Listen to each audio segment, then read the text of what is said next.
Bonsoir et bienvenue chez la Fée du Sommeil. Ce soir, exceptionnellement, vous ne verrez pas mon visage. Tout simplement parce que ma commune connaît une coupure d'électricité. Fort heureusement, il me reste la batterie de mon ordinateur portable pour vous conter cette histoire. Ce soir, nous allons découvrir l'histoire L'Oiseau bleu de Madame d'Aulnoy. Je vous souhaite à toutes et à tous une très bonne écoute.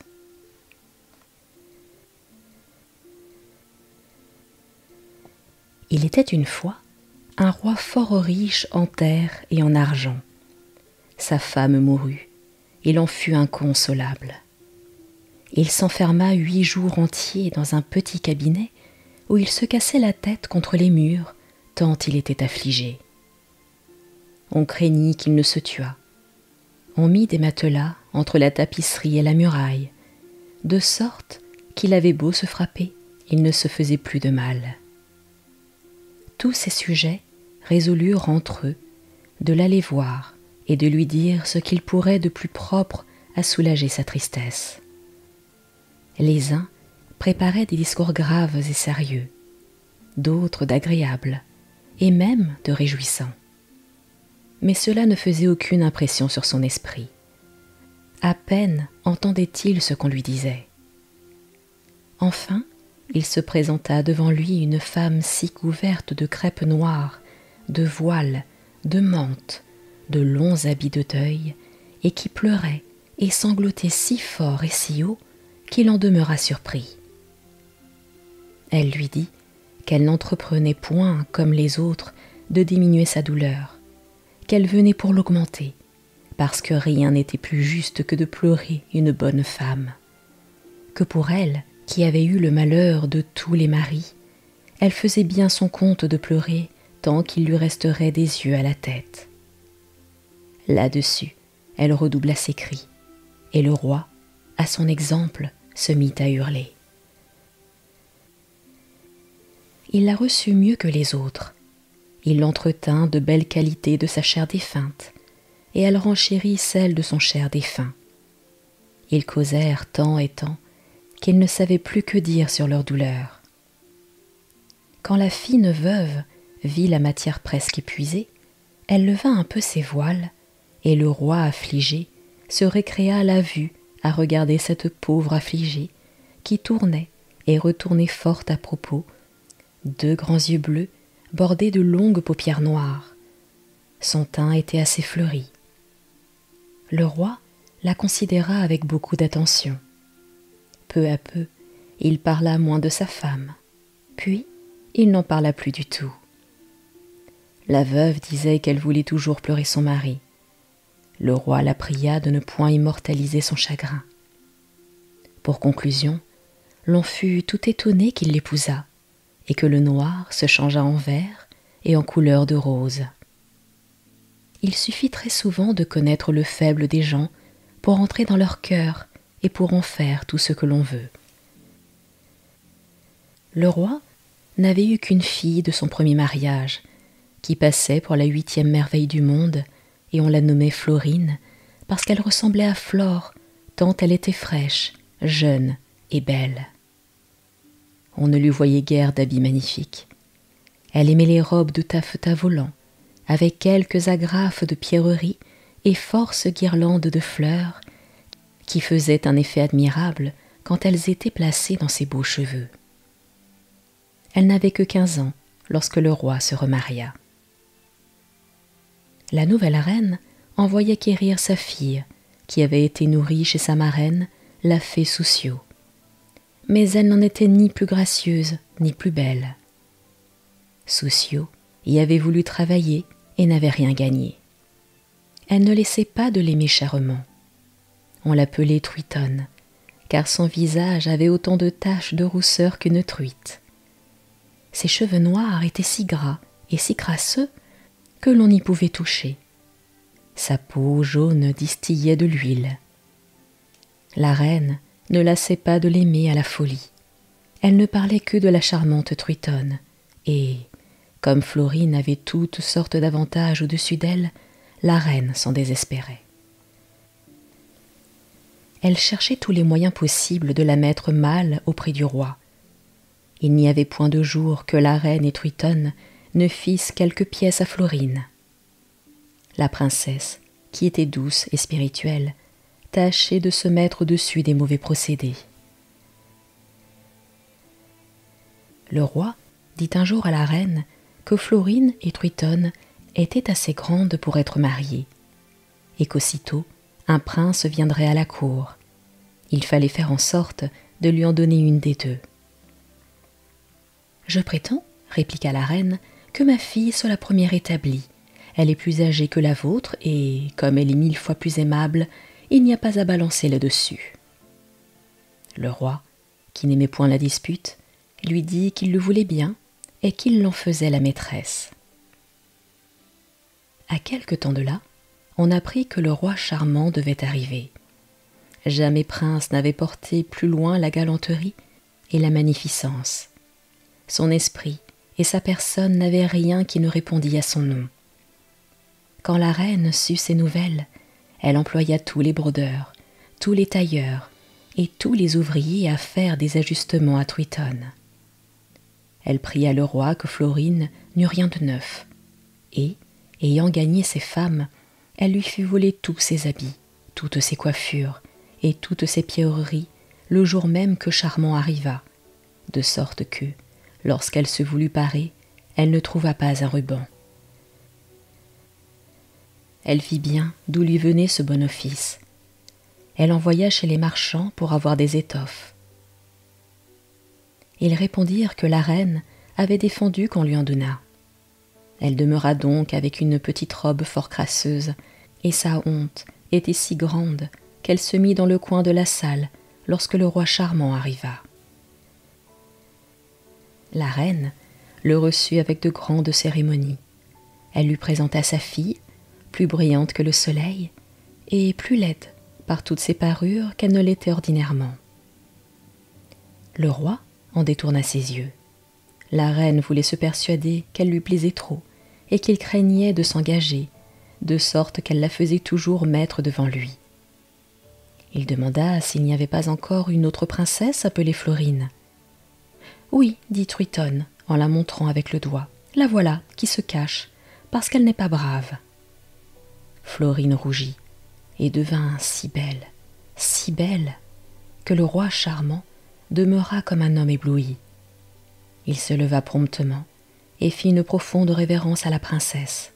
« Madame, lui dit-il, votre incomparable beauté vous part trop pour que vous ayez besoin d'aucun secours étranger. »« Seigneur, répliqua-t-elle, je vous avoue que je suis peu accoutumée à porter un habit aussi malpropre que l'est celui-ci, et vous m'auriez fait plaisir de ne pas vous apercevoir de moi. »« Il serait impossible, s'écria Charmant, qu'une si merveilleuse princesse pût être en quelque lieu et que l'on eût des yeux pour d'autres que pour elle. »« Ah !» dit la reine irritée, « je passe bien mon temps à vous entendre. Croyez-moi, Seigneur, Florine est déjà assez coquette, et elle n'a pas besoin qu'on lui dise tant de galanterie. » Le roi charmant démêla aussitôt les motifs qui faisaient ainsi parler la reine, mais, comme il n'était pas de condition à se contraindre, il laissa paraître toute son admiration pour Florine et l'entretint 3 heures de suite. La reine, au désespoir, et Truitonne, inconsolable de n'avoir pas la préférence sur la princesse, firent de grandes plaintes au roi et l'obligèrent de consentir que, pendant le séjour du roi charmant, l'on enfermerait Florine dans une tour où il ne se verrait point. En effet, aussitôt qu'elle fut retournée dans sa chambre, 4 hommes masqués la portèrent en haut de la tour et l'y laissèrent dans la dernière désolation. Car elle vit bien que l'on n'en usait ainsi que pour l'empêcher de plaire au roi qui lui plaisait déjà fort et qu'elle aurait bien voulu pour époux. Comme il ne savait pas les violences qu'on lui venait de faire à la princesse, il attendait l'heure de la revoir avec 1000 impatiences.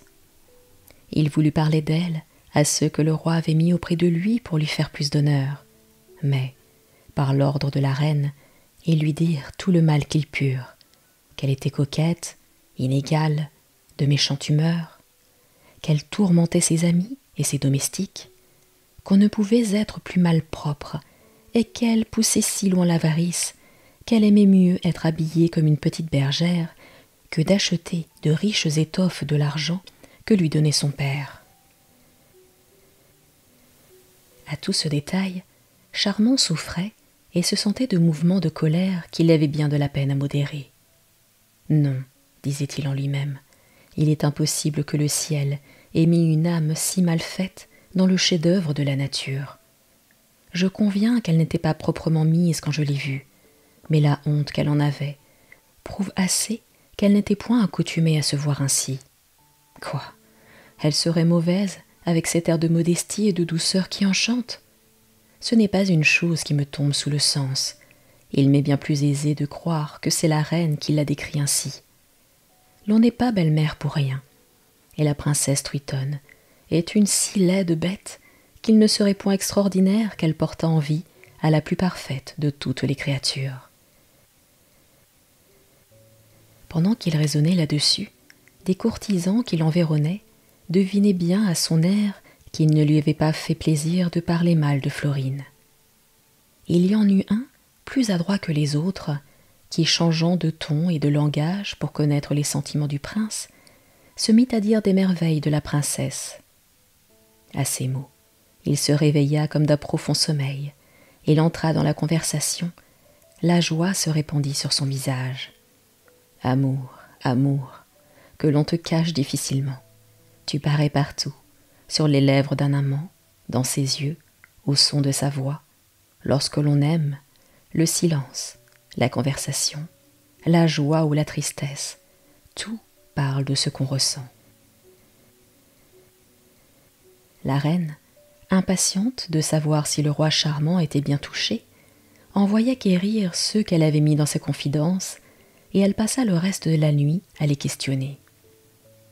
Tout ce qu'il lui disait ne servait qu'à confirmer l'opinion où elle était, que le roi aimait Florine. Mais que vous dirais-je de la mélancolie de cette pauvre princesse? Elle était couchée par terre dans le donjon de cette horrible tour où les hommes masqués l'avaient emportée. « Je serais moins à plaindre, disait-elle, si l'on m'avait mise ici avant que j'eusse vu cet aimable roi. L'idée que j'en conserve ne peut servir qu'à augmenter mes peines. Je ne dois pas douter que c'est pour m'empêcher de le voir davantage que la reine me traite si cruellement. Hélas, que le peu de beauté dont le ciel m'a pourvu coûtera cher à mon repos. » Elle pleurait ensuite si amèrement, que sa propre ennemie en aurait eu pitié si elle avait été témoin de ses douleurs. C'est ainsi que la nuit se passa. La reine, qui voulait engager le roi charmant par tous les témoignages qu'elle pourrait lui donner de son attention, lui envoya des habits d'une richesse et d'une magnificence sans pareille, faits à la mode du pays, et l'ordre des chevaliers d'amour qu'elle avait obligé le roi d'instituer le jour de leurs noces. C'était un cœur d'or émaillé de couleurs de feu, entouré de plusieurs flèches, et percé d'une avec ces mots: « Une seule me blesse. » La reine avait fait tailler pour Charmant un cœur d'un rubis gros comme un œuf d'autruche. Chaque flèche était d'un seul diamant, longue comme le doigt, et la chaîne où ce cœur tenait était fait de perles, dont la plus petite pesait 1 livre. Enfin, depuis que le monde est monde, il n'avait rien paru de tel. Le roi, à cette vue, demeura si surpris qu'il fut quelque temps sans parler. On lui présenta en même temps un livre dont les feuilles étaient de vélin, avec des miniatures admirables, la couverture d'or chargée de pierreries, et les statuts de l'ordre des chevaliers d'amour y étaient écrits d'un style fort tendre et fort galant.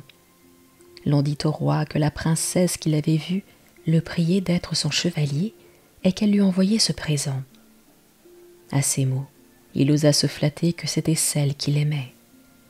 « Quoi, la belle princesse Florine, s'écria-t-il, pense à moi d'une manière si généreuse et si engageante?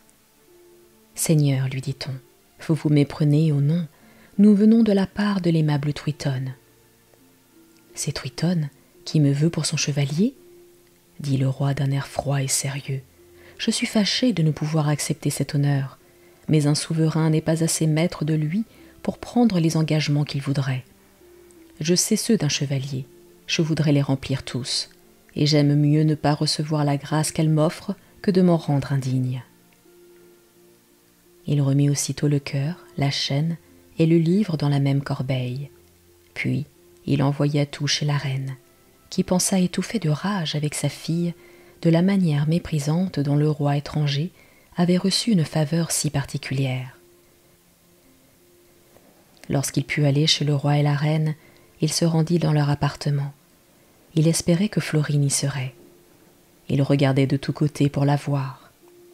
Dès qu'il entendait entrer quelqu'un dans la chambre, il tournait la tête brusquement vers la porte. Il paraissait inquiet et chagrin. La malicieuse reine devinait assez ce qui se passait dans son âme, mais elle n'en faisait pas semblant. Elle ne lui parlait que des parties de plaisir. Il lui répondait tout de travers. Enfin, il demanda où était la princesse Florine. « Seigneur, » lui dit fièrement la reine, « le roi, son père, a défendu qu'elle sorte de chez elle, jusqu'à ce que ma fille soit mariée. »« Et quelle raison, » répliqua le roi, « peut-on avoir de tenir cette belle personne prisonnière ?»« Oh, je l'ignore, » dit la reine, « et quand je le saurai, je pourrai me dispenser de vous le dire. » Le roi se sentait dans une colère inconcevable. Il regardait Triton de travers et songeait en lui-même que c'était à cause de ce petit monstre qu'on lui dérobait le plaisir de voir la princesse. Il quitta promptement la reine, sa présence lui causait trop de peine. Quand il fut revenu dans sa chambre, il dit à un jeune prince qui l'avait accompagné et qu'il aimait fort, de donner tout ce qu'on voudrait au monde pour gagner quelqu'une des femmes de la princesse, afin qu'il pût lui parler un moment. Ce prince trouva aisément des dames du palais qui entrèrent dans la confidence. Il y en eut une qui l'assura que le soir même, Florine serait à une petite fenêtre basse qui répondait sur les jardins, et que par là, elle pourrait lui parler, pourvu qu'il prît de grandes précautions afin qu'on ne le sût pas. Car, ajouta-t-elle, le roi et la reine sont si sévères qu'ils me feraient mourir s'ils découvraient que j'eusse favorisé la passion de Charmant. Le prince, ravi d'avoir amené l'affaire jusque-là, lui promit tout ce qu'elle voulait et courut faire sa cour au roi en lui annonçant l'heure du rendez-vous. Mais la mauvaise confidente ne manqua pas d'aller avertir la reine de ce qu'il se passait et de prendre ses ordres. Aussitôt, elle pensa qu'il fallait envoyer sa fille à la petite fenêtre. Elle introduisit bien, et Triton ne manqua rien, quoiqu'elle fût naturellement une grande bête. La nuit était si noire qu'il aurait été impossible au roi de s'apercevoir de la tromperie qu'on lui faisait. Quand même, il n'aurait pas été aussi prévenu qu'il l'était, de sorte qu'il s'approcha de la fenêtre avec des transports de joie inexprimables. Il dit à Triton tout ce qu'il aurait pu dire à Florine pour la persuader de sa passion. Triton, profitant de la conjoncture, lui dit qu'elle se trouvait la plus malheureuse personne du monde d'avoir une belle-mère si cruelle, et qu'elle aurait toujours à souffrir jusqu'à ce que sa fille fût mariée. Le roi l'assura que, si elle le voulait pour son époux, il serait ravi de partager avec elle sa couronne et son cœur. Là-dessus, il tira sa bague de son doigt, et la mettant au doigt de Triton, il ajouta que c'était un gage éternel de sa foi, et qu'elle n'avait qu'à prendre l'heure pour partir en diligence. Triton répondit le mieux qu'elle put à ses empressements. Il s'apercevait bien qu'elle ne disait rien qui vaille, et cela lui aurait fait de la peine s'il ne se fût persuadé que la crainte d'être surprise par la reine lui ôtait la liberté de son esprit. Il ne la quitta qu'à la condition de revenir le lendemain à pareille heure, ce qu'elle lui promit de tout son cœur. La reine, ayant su l'heureux succès de cette entrevue, elle s'en promit tout. Et en effet, le jour étant concerté, le roi vint la prendre dans une chaise volante, traînée par des grenouilles ailées, Un enchanteur de ses amis lui avait fait ce présent. La nuit était fort noire. Truitonne sortit mystérieusement par une petite porte, et le roi, qui l'attendait, la reçut dans ses bras et lui jura 100 fois une fidélité éternelle. Mais, comme il n'était pas d'humeur à voler longtemps dans sa chaise volante sans épouser la princesse qu'il aimait, il lui demanda où elle voulait que les noces se fissent. Elle lui dit qu'elle avait pour marraine une fée qu'on appelait Soussio, qui était fort célèbre, qu'elle était d'avis d'aller au château. Quoique le roi ne sût pas le chemin, il n'eut qu'à dire à ces grosses grenouilles de lui conduire. Elles connaissaient la carte générale de l'univers, et en peu de temps, elles rendirent le roi et Truitonne chez Soussio. Le château était si bien éclairé qu'en arrivant, le roi aurait reconnu son erreur si la princesse ne s'était soigneusement couverte de son voile. Elle demanda sa marraine.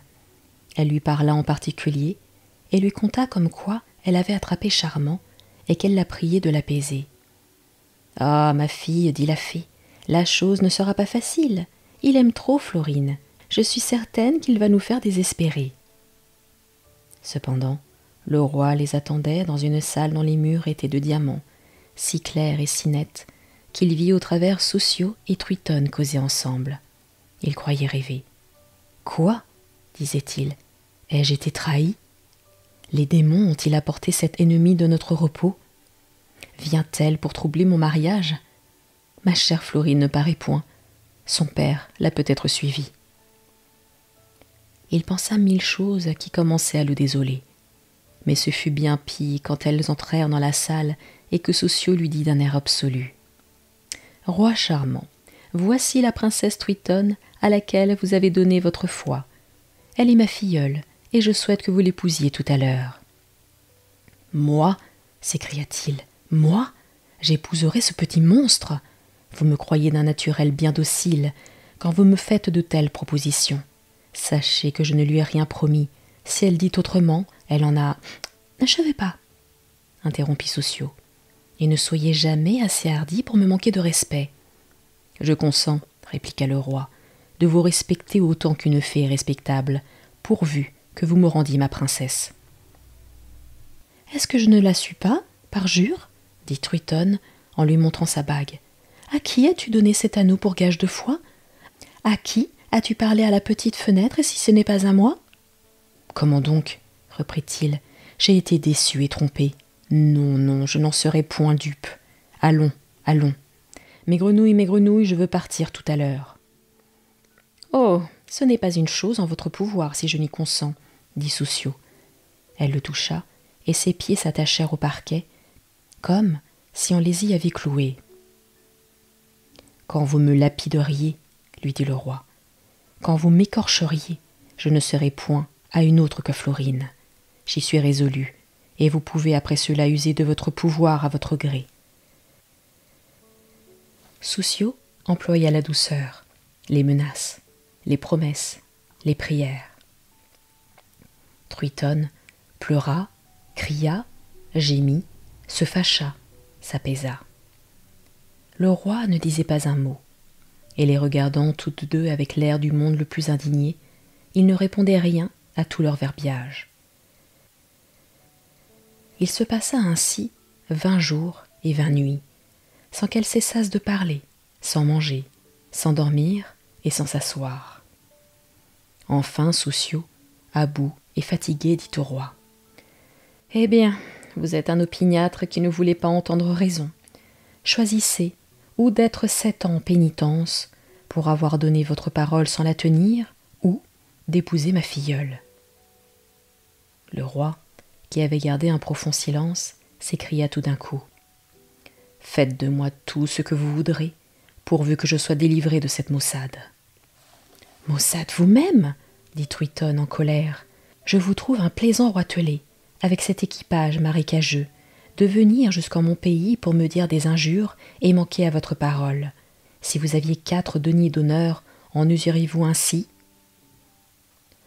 Ah, voilà des reproches touchants, » dit le roi d'un ton railleur. « Voyez-vous qu'on a tort de ne pas prendre une aussi belle personne pour femme. »« Non, non, elle ne le sera pas, » s'écria Soussio en colère. Tu n'as qu'à t'envoler par cette fenêtre si tu veux, car tu seras 7 ans, l'oiseau bleu. » En même temps, le roi change de figure. Ses bras se couvrent de plumes et forment des ailes. Ses jambes et ses pieds deviennent noirs et menus. Il lui croît des ongles crochus. Son corps s'apetisse. Il est tout garni de longues plumes fines et mêlées de bleu céleste. Ses yeux s'arrondissent et brillent comme des soleils. Son nez n'est plus qu'un bec d'ivoire. Il s'élève sur sa tête une aigrette blanche qui forme une couronne. Il chante à ravir et parle de même. En cet état, il jette un cri douloureux de se voir ainsi métamorphosé et s'envole à tire-d'aile pour fuir le funeste palais de Soussio. Dans la mélancolie qui l'accable, il voltige de branche en branche et ne choisit que les arbres consacrés à l'amour ou à la tristesse, tantôt sur les myrtes, tantôt sur les cyprès. Il chante des airs pitoyables où il déplore sa méchante fortune et celle de Florine. « En quel lieu les ennemis l'ont-ils caché, disait-il. Qu'est devenue cette belle victime? La barbarie de la reine la laisse-t-elle encore respirer? Où la chercherai-je? Suis-je condamné à passer 7 ans sans elle? Peut-être que, pendant ce temps, on la mariera et que je perdrai pour jamais l'espérance qui soutient ma vie. » Ces différentes pensées affligeaient l'oiseau bleu à tel point qu'il voulait se laisser mourir. D'un autre côté, la fée Soussio renvoya Truitonne à la reine, qui était bien inquiète de comment les noces se seraient passées. Mais quand elle vit sa fille, et qu'elle lui raconta tout ce qui venait d'arriver, elle se mit dans une colère terrible, dont le contre-coup retomba sur la pauvre Florine. « Il faut, dit-elle, qu'elle se repente plus d'une fois d'avoir su plaire à Charmant. » Elle monta dans la tour avec Truitonne, qu'elle avait parée de ses plus riches habits. Elle portait une couronne de diamants sur sa tête, et 3 filles des plus riches barons de l'État tenaient la queue de son manteau royal. Elle avait au pouce l'anneau du roi Charmant, que Florine remarqua le jour qu'ils parlèrent ensemble. Elle fut étrangement surprise de voir Truitonne dans un si pompeux appareil. « Voilà ma fille qui vient vous apporter des présents de sa noce, dit la reine. Le roi Charmant l'a épousée, il l'aime à la folie. Il n'a jamais été de gens plus satisfaits. » Aussitôt, on étale devant la princesse des étoffes d'or et d'argent, des pierreries, des dentelles, des rubans, qui étaient dans de grandes corbeilles de filigrane d'or. En lui présentant toutes ces choses, Truitonne n'en manquait pas de faire briller l'anneau du roi, de sorte que la princesse Florine ne pouvait plus douter de son malheur. Elle s'écria, d'un air désespéré, qu'on ôta de ses yeux tous ces présents si funestes, qu'elle ne pouvait plus porter que du noir, ou plutôt qu'elle voulait présentement mourir. Elle s'évanouit, et la cruelle reine, ravie d'avoir si bien réussi, ne permit pas qu'on la secourût. Elle la laissa seule, dans les plus déplorables états du monde, et alla conter malicieusement au roi que sa fille était si transportée de tendresse que rien n'égalait les extravagances qu'elle faisait, qu'il fallait bien se donner de garde de la laisser sortir de la tour. Le roi lui dit qu'elle pouvait gouverner cette affaire à sa fantaisie et qu'il en serait toujours satisfait. Lorsque la princesse revint de son évanouissement et qu'elle réfléchit sur la conduite qu'on tenait avec elle, au mauvais traitement qu'elle recevait de son indigne marâtre et à l'espérance qu'elle perdait pour jamais d'épouser le roi Charmant, sa douleur devint si vive qu'elle pleura toute la nuit. En cet état, elle se mit à sa fenêtre, où elle fit des regrets fort tendres et fort touchants. Quand le jour approcha, elle la ferma et continua de pleurer. La nuit suivante, elle ouvrit la fenêtre. Elle poussa de profonds soupirs et des sanglots. Elle versa un torrent de larmes. Le jour venu, elle se cacha dans sa chambre.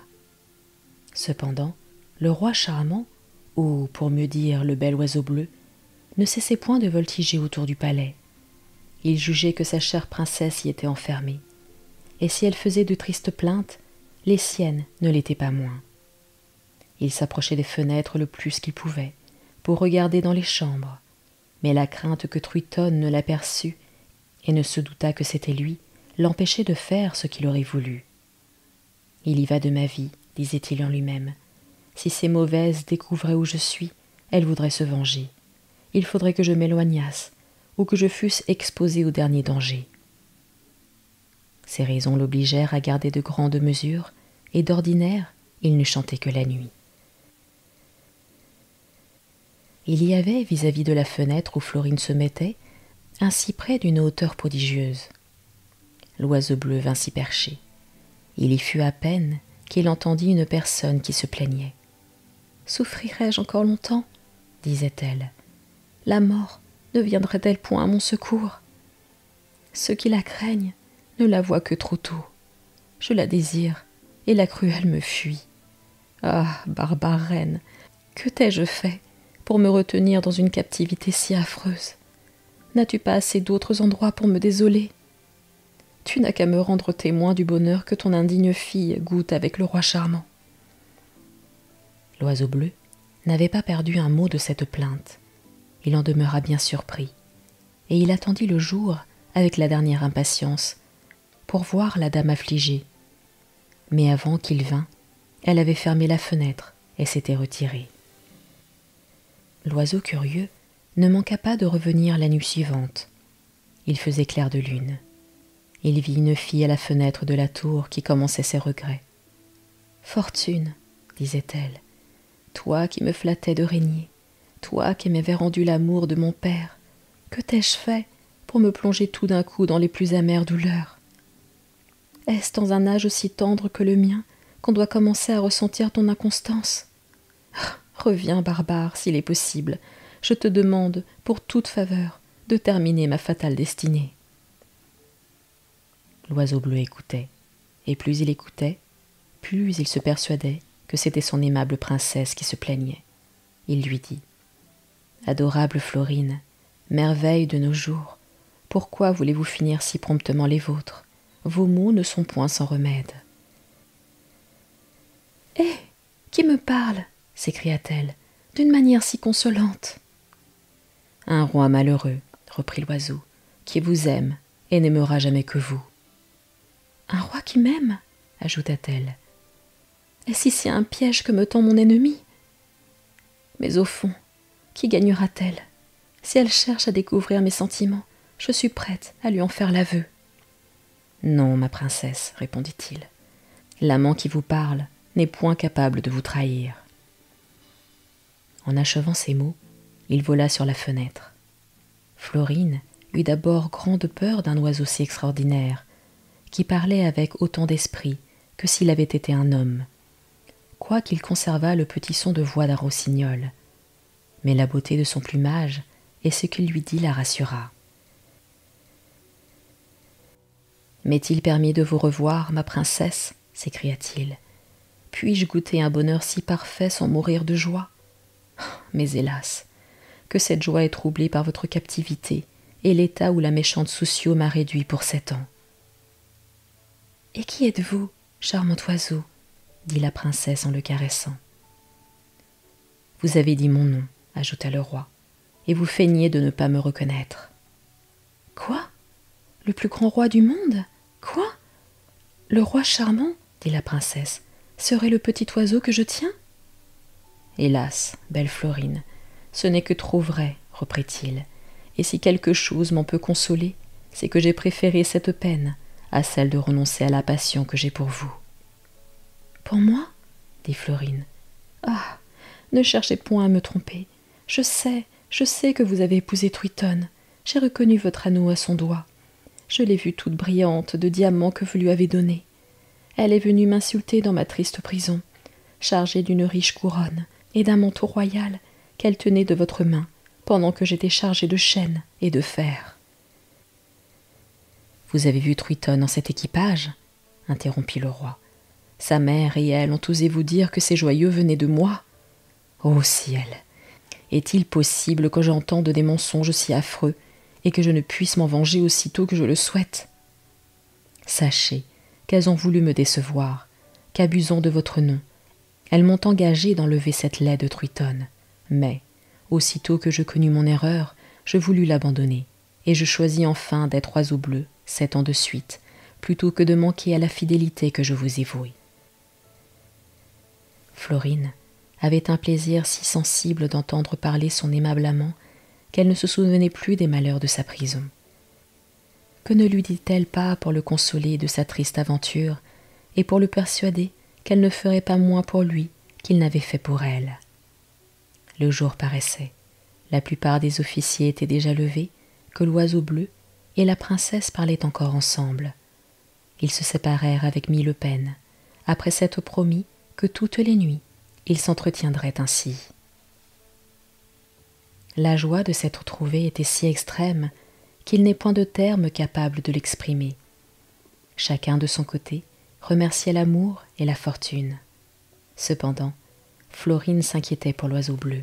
« Qui le garantira des chasseurs, disait-elle, ou de la serre aiguë de quelque aigle, ou de quelque vautour affamé qui le mangerait avec autant d'appétit que si ce n'était pas un grand roi. Ô ciel, que deviendrais-je si ces plumes légères et fines, poussées par le vent, venaient jusque dans ma prison m'annoncer le désastre que je crains ?» Cette pensée empêcha que la pauvre princesse fermât les yeux, car, lorsque l'on aime, les illusions paraissent des vérités, et ce que l'on croyait impossible dans un autre temps semble aisé en celui-là, de sorte qu'elle passa le jour à pleurer jusqu'à ce que l'heure fût venue de se mettre à sa fenêtre. Le charmant oiseau, caché dans le creux d'un arbre, avait été tout le jour occupé à penser sa belle princesse.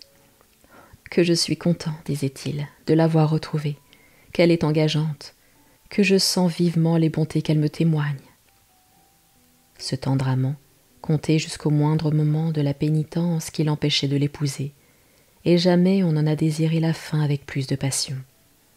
Comme il voulait faire à Florine toutes les galanteries dont il était capable, il vola jusqu'à la ville capitale de son royaume, il alla dans son palais, il entra dans son cabinet par une vitre qui était cassée, il prit des pendants d'oreilles de diamants, si parfaits et si beaux, qu'il n'y en eût point au monde qui s'en approchassent. Il les apporta le soir à Florine et la pria de s'emparer. « J'y consentirai, lui dit-elle, si vous me voyiez le jour, mais, puisque je ne vous parle que la nuit, je ne les mettrai pas. » L'oiseau lui promit de prendre si bien son temps qu'il viendrait à la tour à l'heure qu'elle voudrait.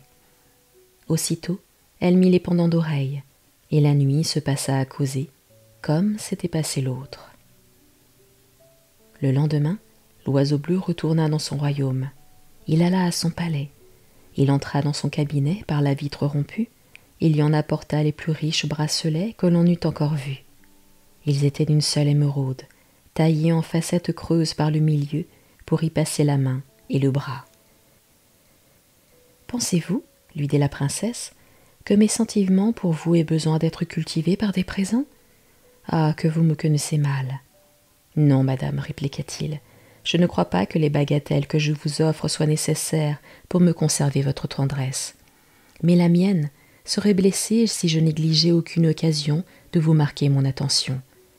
Et quand vous ne me voyez point, ces petits bijoux me rappellent à votre souvenir. »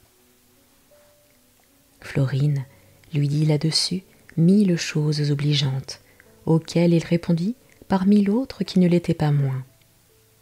La nuit suivante, l'oiseau amoureux ne manqua pas d'apporter à sa belle une montre d'une grandeur raisonnable qui était dans une perle. L'excellence du travail surpassait celle de la matière. « Il est inutile de me régaler d'une montre, dit-elle galamment. Quand vous êtes éloigné de moi, les heures me paraissent sans fin. Mais quand vous êtes avec moi, elles passent comme un songe. Ainsi, je ne puis leur donner une juste mesure. » « Hélas, ma princesse, s'écria l'oiseau bleu, j'en ai la même opinion que vous, et je suis persuadé que je renchéris encore sur la délicatesse. »« Après ce que vous souffrez pour me conserver votre cœur, répliqua-t-elle, je suis en état de croire que vous avez porté l'amitié et l'estime aussi loin qu'elles le peuvent. » Dès que le jour paraissait, l'oiseau volait dans le fond de son arbre, où des fruits lui servaient de nourriture. Quelquefois encore, il chantait de beaux airs. Sa voix ravissait les passants. Il l'entendait et il ne voyait personne. Aussi, il était conclu que c'étaient des esprits. Cette opinion devint si commune que l'on osait entrer dans le bois. On rapportait 1000 aventures fabuleuses qui s'y étaient passées, et la terreur générale fit la sûreté particulière de l'oiseau bleu. Il ne se passait aucun jour sans qu'il fît un présent à Florine. Tantôt un collier de perles, ou des bagues des plus brillantes et des mieux mises en œuvre, des attaches de diamants, des poissons, des bouquets de pierreries qui imitaient la couleur des fleurs, des livres agréables, des médailles. Enfin, elle avait un amas de richesses merveilleuses. Elle ne s'emparait jamais que la nuit pour plaire au roi, et le jour, n'ayant pas d'endroit où les mettre, elle les cachait soigneusement dans sa paillasse. 2 années s'écoulèrent ainsi, sans que Florine se plaignît une seule fois de sa captivité. Et comment s'en serait-elle plainte? Elle avait la satisfaction de parler toute la nuit à ceux qu'elle aimait. Il ne s'était jamais tant dit de jolies choses. Bien qu'elle ne vît personne, et que l'oiseau passât le jour dans le creux d'un arbre, ils avaient 1000 nouveautés à se raconter. La matière était inépuisable. Leur cœur et leur esprit fournissaient abondamment des sujets de conversation. Cependant, la malicieuse reine, qui la retenait si cruellement en prison, faisait d'inutiles efforts pour marier Triton. Elle envoyait des ambassadeurs la proposer à tous les princes dont elle connaissait le nom. Dès qu'ils arrivaient, on les congédiait brusquement. S'il s'agissait de la princesse Florine, vous seriez reçus avec joie, leur disait-on. Mais pour Triton, elle peut rester vestale sans que personne s'y oppose. À ces nouvelles, sa mère et elle s'emportaient de colère contre l'innocente princesse qu'elle persécutait. « Quoi ? Malgré sa captivité, cette arrogante nous traversera, disait-elle. Quel moyen de lui pardonner les mauvais tours qu'elle nous fait? Il faut qu'elle ait des correspondances secrètes dans les pays étrangers. C'est tout au moins une criminelle d'État. Traitons-la sur ce pied et cherchons tous les moyens possibles de la convaincre. » Elles finirent le conseil si tard qu'il était plus de minuit lorsqu'elles résolurent de monter dans la tour pour l'interroger. Elle était avec l'oiseau bleu à la fenêtre, parée de ses pierreries, coiffée de ses beaux cheveux, avec un soin qui n'était pas naturel aux personnes affligées. Sa chambre et son lit étaient jonchés de fleurs, et quelques pastilles d'Espagne qu'elle venait de brûler répandaient une odeur excellente. La reine écouta à la porte. Elle crut entendre chanter un air à 2 parties, car Florine avait une voix presque céleste, et voici les paroles qui lui parurent tendres. « Que notre sort est déplorable, et que nous souffrons de tourments, pour nous aimer trop constamment. Mais c'est en vain qu'on nous accable, malgré nos cruels ennemis, nos cœurs seront toujours unis. » Quelques soupirs finirent leur petit concert. « Ah, ma Triton, nous sommes trahis !» s'écria la reine en ouvrant brusquement la porte et en se jetant dans la chambre. Que devint Florine à cette vue? Elle poussa promptement sa petite fenêtre pour donner le temps à l'oiseau royal de s'envoler. Elle était bien plus occupée de sa conversation que de la sienne propre, mais il ne se sentit pas la force de s'éloigner. Ses yeux perçants lui avaient découvert le péril auquel sa princesse était exposée. Il avait vu la reine et Triton. Quelle affliction de n'être pas en état de défendre sa maîtresse. Elles s'approchèrent d'elle comme des furies qui voulaient la dévorer. « L'on sait vos intrigues contre l'État, » s'écria la reine. « Ne pensez pas que votre rang vous sauve des châtiments que vous méritez. »« Et avec qui, madame ?» répliqua la princesse. « N'êtes-vous pas ma geôlière depuis 2 ans? Ai-je vu d'autres personnes que celles que vous m'avez envoyées ?» Pendant qu'elle parlait, la reine et sa fille l'examinaient avec une surprise sans pareille. Son admirable beauté et son extraordinaire parure les éblouissaient.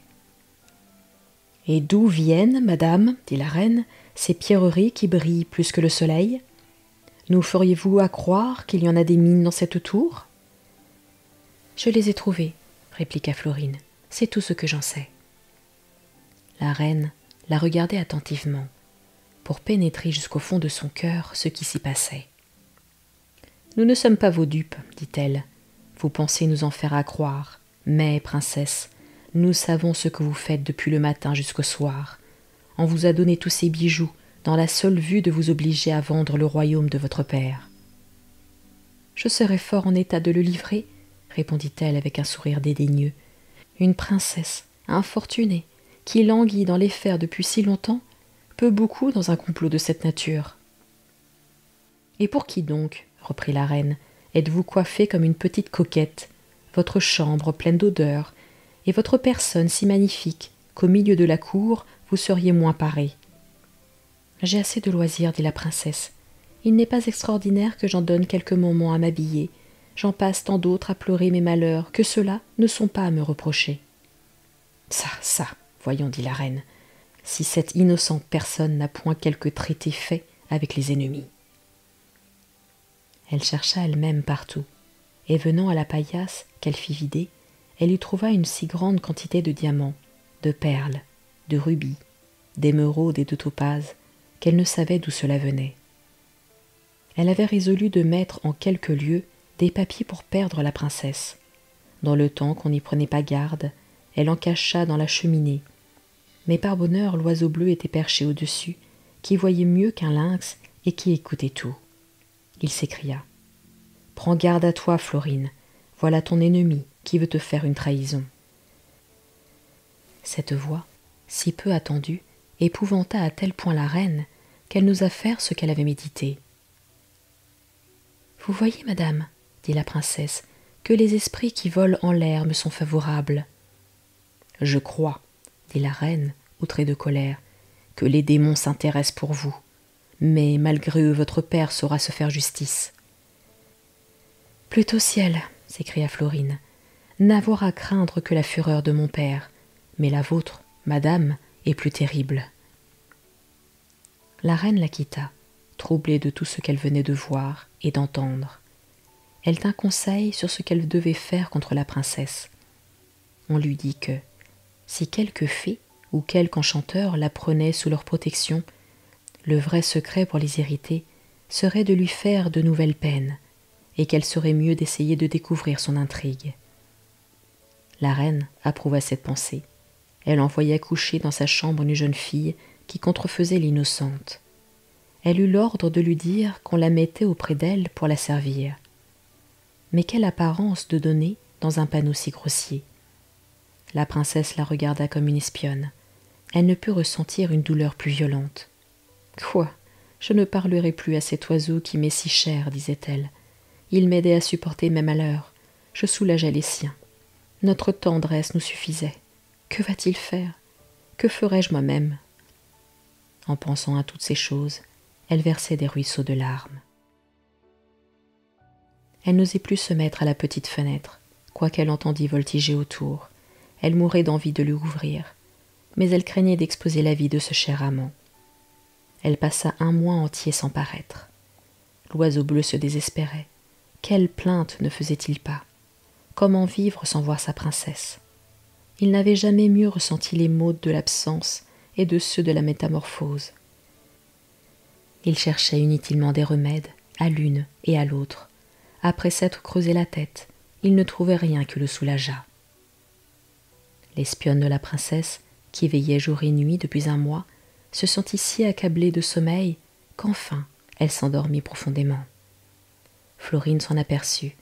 Elle ouvrit sa petite fenêtre et dit : « Oiseau bleu, couleur du temps, vole à moi promptement. » Ce sont là ses propres paroles, auxquelles l'on n'a rien voulu changer.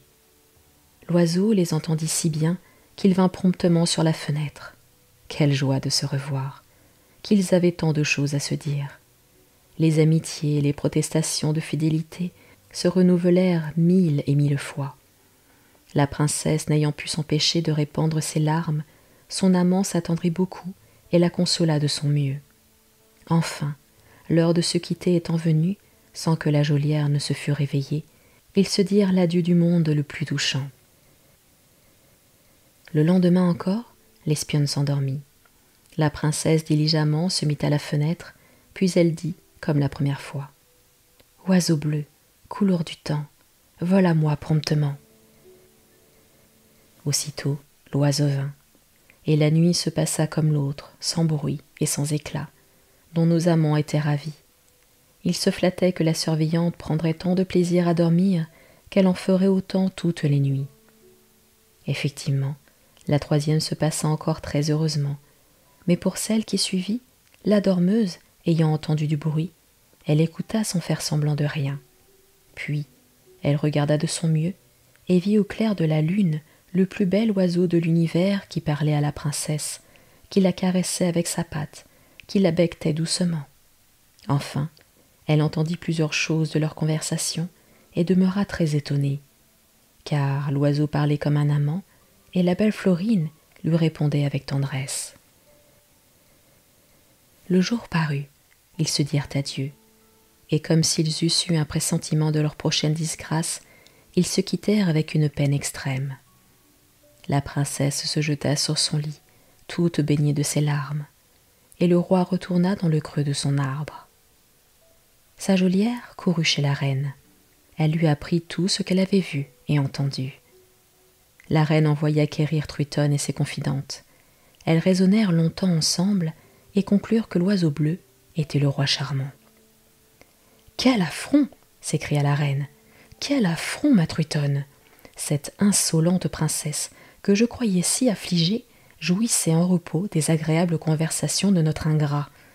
Ah, je me vengerai d'une manière si sanglante qu'il en sera parlé. » Truitonne la pria de n'y pas perdre un moment. Et comme elle se croyait plus intéressée dans l'affaire que la reine, elle mourait de joie lorsqu'elle pensait à tout ce qu'on ferait pour désoler l'amant et la maîtresse. La reine renvoya l'espionne dans la tour. Elle lui ordonna de ne témoigner ni soupçon, ni curiosité, et de paraître plus endormie qu'à l'ordinaire. Elle se coucha de bonne heure, elle ronfla de son mieux, et la pauvre princesse déçue, ouvrant la petite fenêtre, s'écria « Oiseau bleu, couleur du temps, vole à moi promptement. » Mais elle l'appela toute la nuit inutilement, il ne parut point, car la méchante reine avait fait attacher au cyprès des épées, des couteaux, des rasoirs, des poignards, et lorsqu'il vint à tire-d'aile s'abattre dessus, ses armes meurtrières lui coupèrent les pieds, il tomba sur d'autres, qui lui coupèrent les ailes, et enfin, tout percé, il se sauva avec mille peines jusqu'à son arbre, laissant une longue trace de sang. Que n'étiez-vous là, belle princesse, pour soulager cet oiseau royal? Mais elle serait morte si elle l'avait vu dans un état si déplorable. Il ne voulait prendre aucun soin de sa vie, persuadé que c'était Florine qui lui avait fait jouer ce mauvais tour. « Ah, barbare, disait-il douloureusement, est-ce que tu payes la passion la plus pure et la plus tendre qui serait jamais? Si tu voulais ma mort, que ne me la demandais-tu toi-même? Elle m'aurait été chère de ta main. Je venais te trouver avec tant d'amour et de confiance. Je souffrais pour toi, et je souffrais sans me plaindre. Quoi? Tu m'as sacrifiée à la plus cruelle des femmes. Elle était notre ennemie commune. Tu viens de faire ta paix à mes dépens. C'est toi, Florine, c'est toi qui me poignardes. Tu as emprunté la main de Truitonne, et tu l'as conduite jusque dans mon sein. » Ces funestes idées l'accablèrent à un tel point qu'il résolut de mourir. Mais son ami l'enchanteur, qui avait vu revenir chez lui les grenouilles volantes avec le chariot sans que le roi parût, se mit si en peine de ce qui pouvait lui être arrivé qu'il parcourut 8 fois toute la terre pour le chercher, sans qu'il lui fût possible de le trouver. Il faisait son 9e tour lorsqu'il passa dans le bois où il était, et, suivant les règles qu'il s'était prescrites, il sonna du corps assez longtemps, et puis il cria 5 fois de toute sa force « Roi charmant, où êtes-vous » Le roi reconnut la voix de son meilleur ami. « Approchez, lui dit-il, de cet arbre, et voyez le malheureux roi que vous chérissez, noyé dans son sang. » L'enchanteur, tout surpris, regardait de tous côtés sans rien voir. « Je suis Oiseau bleu, » dit le roi d'une voix faible et languissante. À ces mots, l'enchanteur le trouva sans peine dans son petit nid. Un autre que lui aurait été étonné plus qu'il ne fut, mais il n'ignorait aucun tour de l'art nécromancien. Il ne lui en coûta que quelques paroles pour arrêter le sang qui coulait encore. Et avec des herbes qu'il trouva dans les bois, et sur lesquelles il dit 2 mots de grimoire, il guérit le roi aussi parfaitement que s'il n'avait pas été blessé.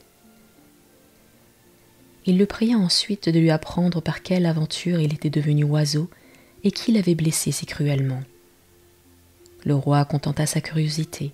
Il lui dit que c'était Florine qui avait décelé le mystère amoureux des visites secrètes qu'il lui rendait, et que, pour faire sa paix avec la reine, elle avait consenti à laisser garnir le cyprès de poignards et de rasoirs par lesquels il avait été presque haché. Il se récria 1000 fois sur l'infidélité de cette princesse, et dit qu'il s'estimerait heureux d'être mort avant d'avoir connu son méchant cœur. Le magicien se déchaîna contre elle et contre toutes les femmes. Il conseilla au roi de l'oublier. « Quel malheur serait le vôtre, lui dit-il, si vous étiez capable d'aimer plus longtemps cette ingrate. Après ce qu'elle vient de vous faire, l'on en doit tout craindre. » L'oiseau bleu n'en put demander d'accord. Il aimait encore trop chèrement Florine, et l'enchanteur, qui connut ses sentiments malgré le soin qu'il prenait de les cacher, lui dit d'une manière agréable. « Accablé d'un cruel malheur, en vain l'on parle et l'on raisonne, on n'écoute que sa douleur, et point les conseils qu'on nous donne. Il faut laisser faire le temps, chaque chose a son point de vue, et quand l'heure n'est pas venue, on se tourmente vainement. » Le royal oiseau en convint, et pria son ami de le porter chez lui et de le mettre dans une cage où il fut à couvert de la patte du chat et de toute arme meurtrière. « Mais, lui dit l'enchanteur, resterez-vous encore 5 ans dans un état si déplorable et si peu convenable à vos affaires et à votre dignité? Car enfin, vous avez des ennemis qui soutiennent que vous êtes mort. Ils veulent envahir votre royaume.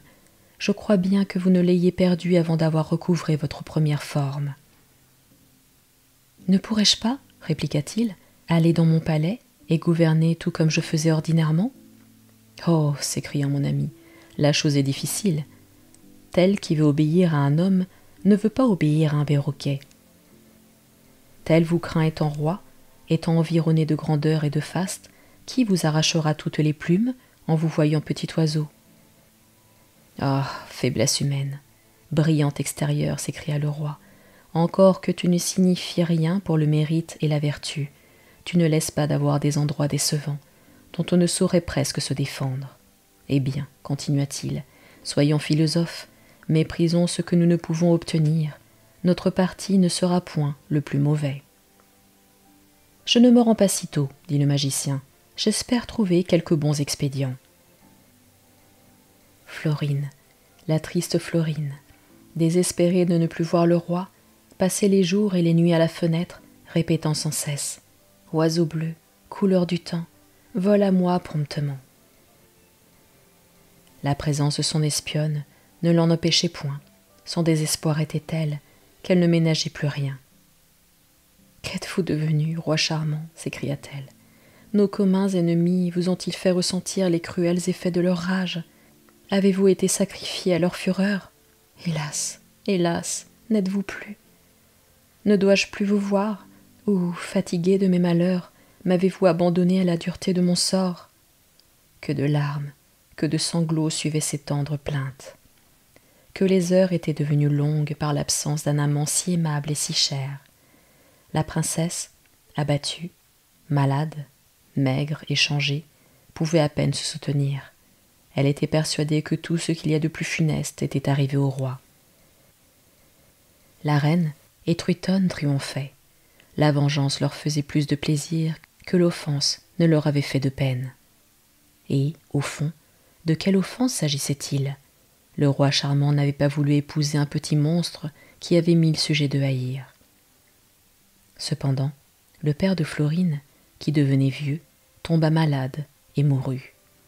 La fortune de la méchante reine et sa fille changea de face. Elles étaient regardées comme des favorites qui avaient abusé de leur faveur. Le peuple mutiné courut au palais demander la princesse Florine, la reconnaissant pour souveraine. La reine, irritée, voulut traiter l'affaire avec hauteur. Elle parut sur un balcon et menaça les mutins. En même temps, la sédition devint générale. On enfonce les portes de son appartement, on le pille, et on l'assomme à coups de pierre. Truitonne s'enfuit chez sa marraine, la fée Souciot. Elle ne courait pas moins de danger que sa mère. Les grands du royaume s'assemblèrent promptement et montèrent à la tour. où la princesse était fort malade. Elle ignorait la mort de son père et le supplice de son ennemi. Quand elle entendit tant de bruit, elle ne douta pas qu'on ne vînt la prendre pour la faire mourir. Elle n'en fut point effrayée. La vie lui était odieuse depuis qu'elle avait perdu l'oiseau bleu. Mais ses sujets s'étaient jetés à ses pieds, lui apprirent le changement qui venait d'arriver à sa fortune. Elle n'en fut point émue. Ils la portèrent dans son palais et la couronnèrent. Les soins infinis que l'on prit de sa santé et l'envie qu'elle avait d'aller chercher l'oiseau bleu contribuèrent beaucoup à la rétablir et lui donnèrent bientôt assez de force pour nommer un conseil afin d'avoir soin de son royaume en son absence. Et puis, elle prit pour des 1000 millions de pierreries et elle partit une nuit toute seule, sans que personne sût où elle allait. L'enchanteur, qui prenait soin des affaires du roi charmant, n'ayant pas assez de pouvoir pour détruire ce que Soussio avait fait, s'avisa de l'aller trouver et de lui proposer quelque accommodement en faveur duquel elle rendrait au roi sa figure naturelle. Il prit les grenouilles et vola chez la fée, qui causait dans ce moment avec Truitonne. D'un enchanteur à une fée, il n'y a que la main. Ils se connaissaient depuis 500 ou 600 ans, et dans cet espace de temps qu'ils avaient été 1000 fois bien et mal ensemble. Elle le reçut très agréablement. « Que veut mon compère ?» lui dit-elle. « C'est ainsi qu'ils se nomment tous.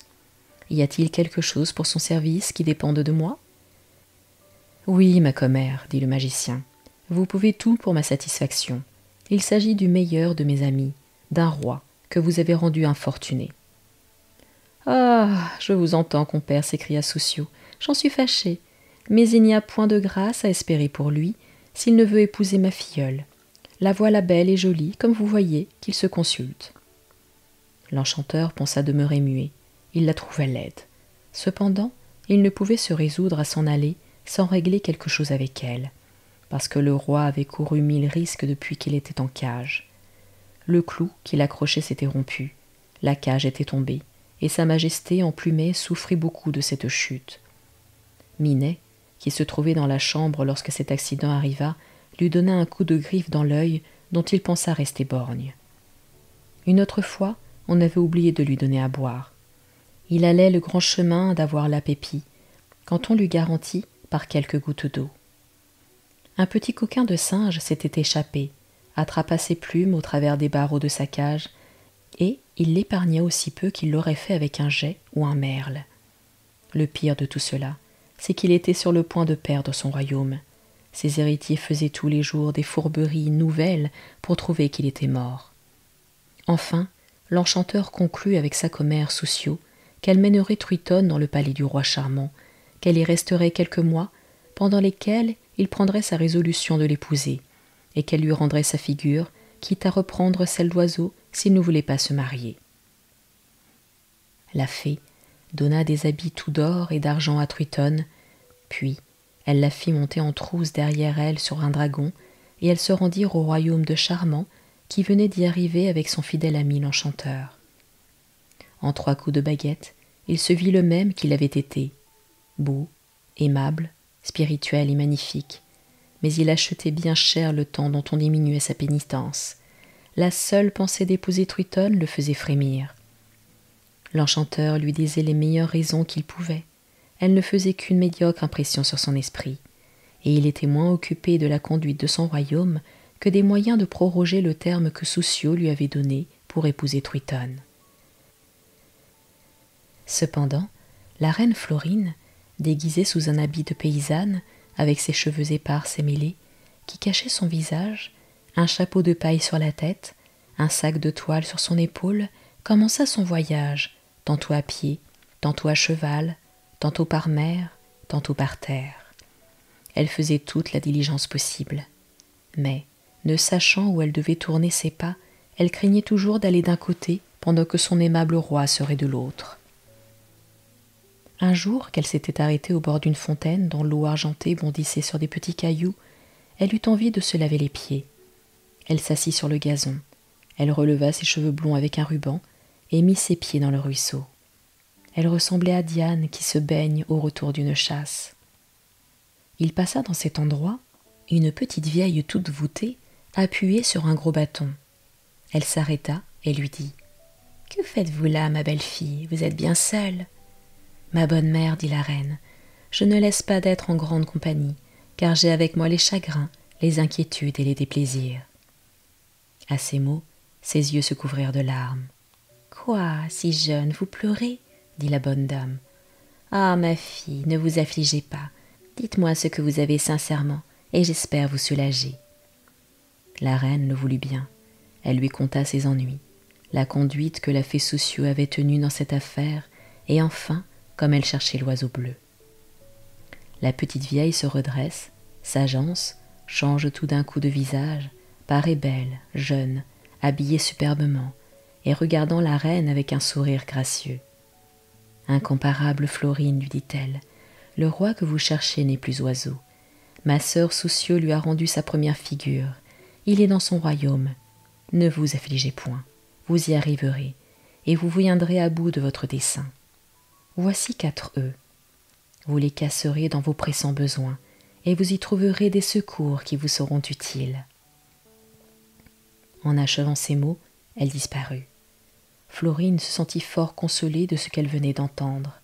Elle mit les œufs dans son sac et tourna sur ses pas vers le royaume de Charmant. Après avoir marché 8 jours et 8 nuits sans s'arrêter, elle arriva au pied d'une montagne prodigieuse par sa hauteur, toute d'ivoire, et si droite que l'on y pouvait mettre les pieds sans tomber. Elle fit 1000 tentatives inutiles. Elle glissait, elle se fatiguait, et, désespérée d'un obstacle si insurmontable, elle se coucha au pied de la montagne, résolue de s'y laisser mourir, quand elle se souvint des œufs que la fée lui avait donnés. Elle en prit un. « Voyons, dit-elle, si elle ne s'est point moquée de moi en me promettant les secours dont j'avais besoin. » Dès qu'elle l'eut cassé, elle y trouva de petits crampons d'or qu'elle mit à ses pieds et à ses mains. Quand elle les eut, elle monta la montagne d'ivoire sans aucune peine, car les crampons entraient dedans et l'empêchaient de glisser. Lorsqu'elle fut tout en haut, elle eut de nouvelles peines pour descendre. Toute la vallée était d'une seule glace de miroir. Il y avait autour plus de 60 000 femmes qui s'y miraient avec un plaisir extrême, car ce miroir avait bien 2 lieues de large et 6 de haut. Chacune s'y voyait selon ce qu'elle voulait être. La rouge y paraissait blonde, la brune y avait les cheveux noirs, la vieille croyait être jeune, la jeune n'y vieillissait point. Enfin, tous les défauts y étaient si bien cachés que l'on y venait des 4 coins du monde. Il y avait de quoi mourir de rire, de voir les grimaces et les minauderies que la plupart de ces coquettes faisaient. Cette circonstance n'y attirait pas moins d'hommes. Le miroir leur plaisait aussi. Il faisait paraître aux uns des beaux cheveux, aux autres la taille plus haute et mieux prise, l'air martial et meilleure mine. Les femmes dont ils se moquaient ne se moquaient pas moins d'eux, de sorte que l'on appelait cette montagne de 1000 noms différents. Personne n'était jamais parvenu jusqu'au sommet, et quand on vit Florine, les dames poussèrent de longs cris de désespoir. « Où va cette malavisée ?» disait-elle. « Sans doute qu'elle a assez d'esprit pour marcher sur notre glace. Du premier pas, elle brisera tout. » Elle faisait un bruit épouvantable. La reine ne savait comment faire, car elle voyait un grand péril à descendre par là. Elle cassa un autre œuf, dont il sortit 2 pigeons et un chariot, qui devint en même temps assez grand pour s'y placer commodément. Puis, les pigeons descendirent doucement avec la reine, sans qu'il lui arrivât rien de fâcheux. Elle leur dit : « Mes petits amis, si vous vouliez me conduire jusqu'au lieu où le roi charmant tient sa cour, vous n'obligeriez point une ingrate. » Les pigeons, civils et obéissants, ne s'arrêtèrent ni jour ni nuit qu'ils ne fussent arrivés aux portes de la ville. Florine descendit et leur donna à chacun un doux baiser plus estimable qu'une couronne. Oh, que le cœur lui battit en entrant. Elle se barbouilla le visage pour n'être point connue. Elle demanda aux passants où elle pouvait voir le roi. Quelqu'un se prirent à rire. « Voir le roi ?» lui dirent-ils. « Oh, que lui veux-tu, mamie Souillon ? Va te décrasser. Tu n'as pas les yeux assez bons pour voir un tel monarque. » La reine ne répondit rien. Elle s'éloigna doucement et demanda encore à ceux qu'elle rencontra où elle pourrait se mettre pour voir le roi. « Il doit venir demain au temple avec la princesse Truitonne, lui dit-on, car enfin il consent à l'épouser. Ciel, quelle nouvelle!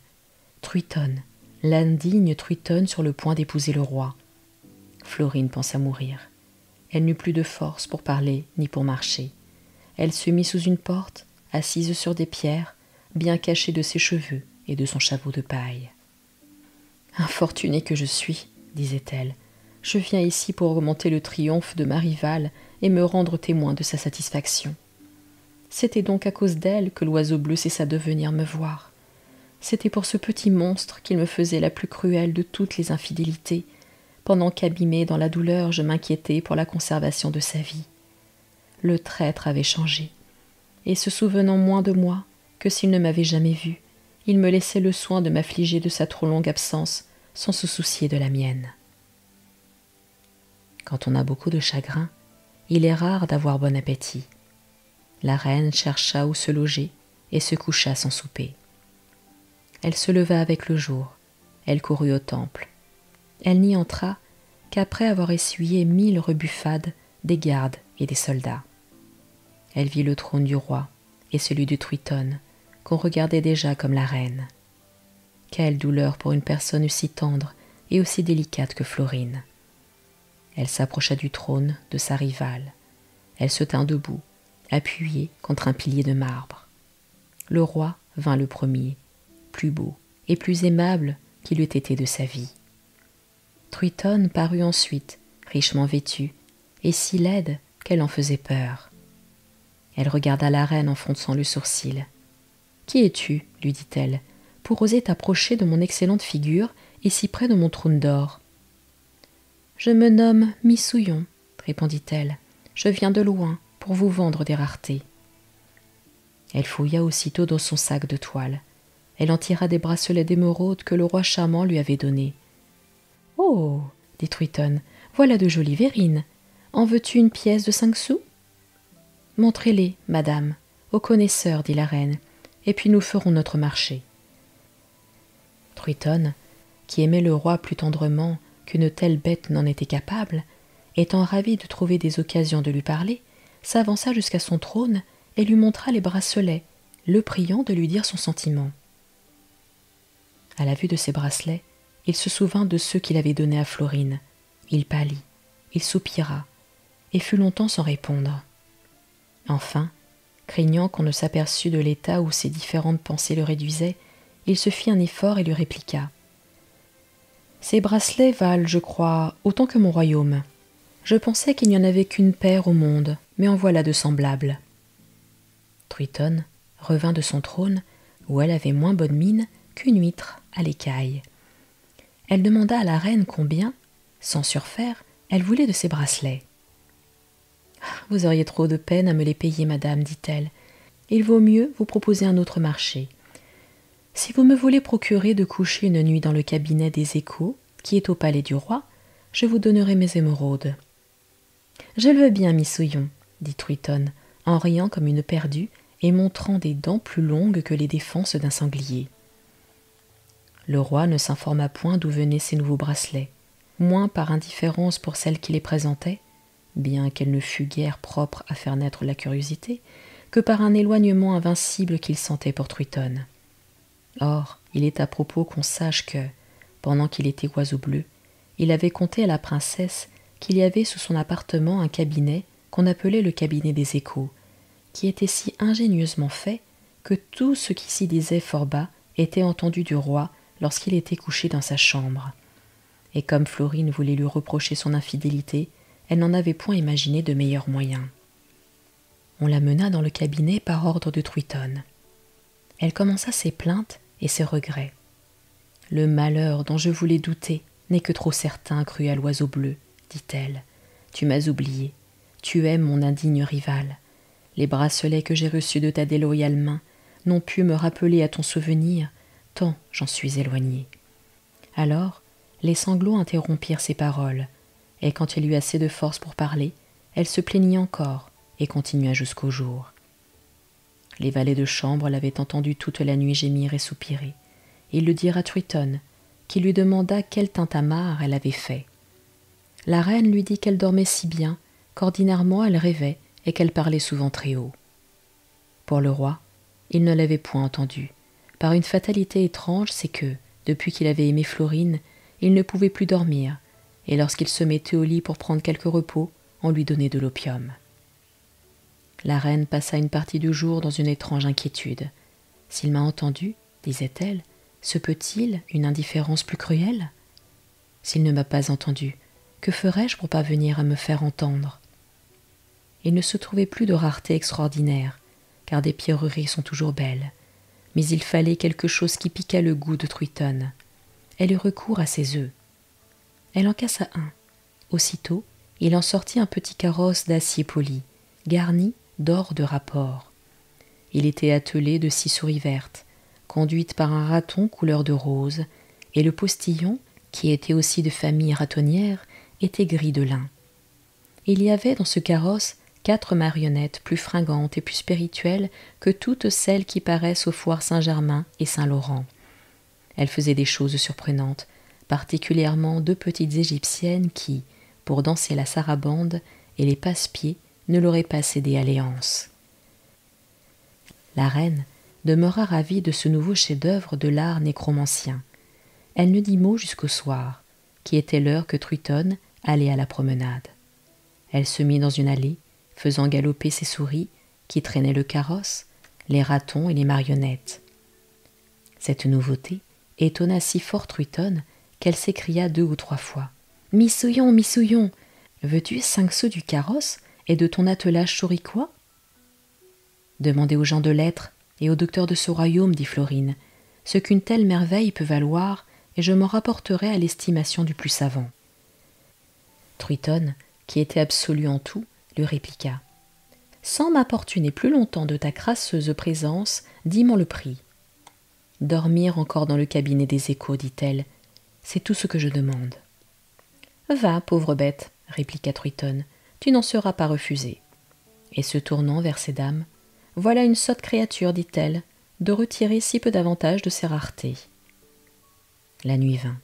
Florine dit tout ce qu'elle put imaginer de plus tendre, et elle le dit aussi inutilement qu'elle l'avait déjà fait, parce que le roi ne manquait jamais de prendre son opium. Les valets de chambre disaient entre eux « Sans doute que cette paysanne est folle, qu'est-ce qu'elle raisonne toute la nuit ?» Avec cela, disaient les autres, il ne laisse pas d'y avoir de l'esprit et de la passion dans ce qu'elle conte. Elle attendait impatiemment le jour pour voir quel effet ses discours auraient produit. « Quoi ? Ce barbare est devenu sourd à ma voix, disait-elle. Il n'entend plus sa chère Florine. Oh, quelle faiblesse de l'aimer encore, que je mérite bien les marques de mépris qu'il me donne. » Mais elle y pensait inutilement. Elle ne pouvait se guérir de sa tendresse. Il n'y avait plus qu'un œuf dans son sac, dont elle dut espérer du secours. Elle le cassa. Il en sortit un pâté de 6 oiseaux qui étaient bardés, cuits et fort bien apprêtés. Avec cela, il chantait merveilleusement bien, disait la bonne aventure et savait mieux la médecine qu'Esculape. La reine resta charmée d'une chose si admirable. Elle alla, avec son pâté parlant, dans l'antichambre de Truitonne. Comme elle attendait qu'elle passât, un des valets de chambre du roi s'approcha d'elle et lui dit « Ma Missouillon, savez-vous bien que si le roi ne prenait pas de l'opium pour dormir, vous l'étourdiriez assurément, car vous jasez la nuit d'une manière surprenante. » Florine ne s'étonna pas plus de ce qu'il ne l'avait pas entendu.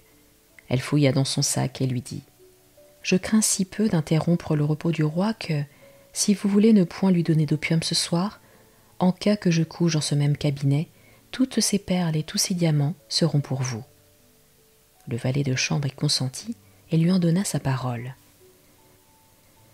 À quelques moments de là, Truitonne vint. Elle aperçut la reine avec son pâté, qui feignait de le vouloir manger. « Que fais-tu là, Missouillon ?» lui dit-elle. « Madame, » répliqua Florine, « je mange des astrologues, des musiciens et des médecins. » En même temps, tous les oiseaux se mettaient à chanter plus mélodieusement que des sirènes, puis ils s'écrièrent « Donnez la pièce blanche et nous vous dirons votre aventure. » Un canard, qui dominait, dit plus haut que les autres « Can, je suis médecin, je guéris tous les maux et toutes sortes de folies, hormis celle de l'amour. » Truitonne, plus surprise de tant de merveilles qu'elle eût été de ses jours, jura. par la vertu chou, voilà un excellent pâté. Je veux avoir ça. Ça, Missouillon, que t'en donnerais-je » Le prix ordinaire, dit-elle, couché dans le cabinet des échos, et rien davantage. Tiens, dit généreusement Triton, car elle était de belle humeur par l'acquisition d'un tel pâté. Tu en auras une pistole. Florine, plus contente qu'elle l'eût encore été, parce qu'elle espérait que le roi l'entendrait, se retira en la remerciant. Dès que la nuit parut, elle se fit conduire dans le cabinet, souhaitant avec ardeur que le valet de chambre lui tînt parole et qu'au lieu de donner de l'opium au roi, il lui présentât quelque autre chose qui pût le tenir éveillé. Lorsqu'elle crut que chacun s'était endormi, elle commença ses plaintes ordinaires. « À combien de périls me suis-je exposée, disait-elle, pour te chercher, pendant que tu me fuis et que tu veux épouser Triton. Que t'ai-je donc fait, cruel, pour oublier tes serments? Souviens-toi de ta métamorphose, de mes bontés, de nos tendres conversations. » Elle les répéta presque toutes, avec une mémoire qui prouvait assez que rien ne lui était plus cher que ce souvenir. Le roi ne dormait point, et il entendait si distinctement la voix de Florine et toutes ses paroles qu'il ne pouvait comprendre d'où elles venaient.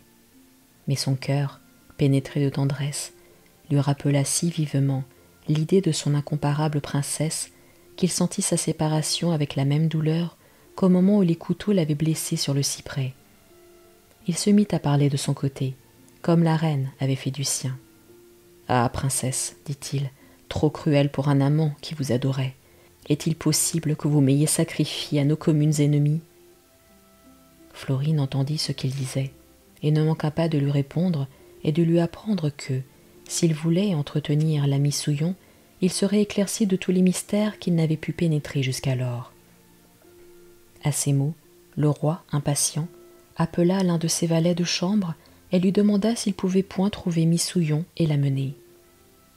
Le valet de chambre répliqua que rien n'était plus aisé parce qu'elle couchait dans le cabinet des échos. Le roi ne savait qu'imaginer. Quel moyen de croire qu'une si grande reine que Florine fût déguisée en Souillon?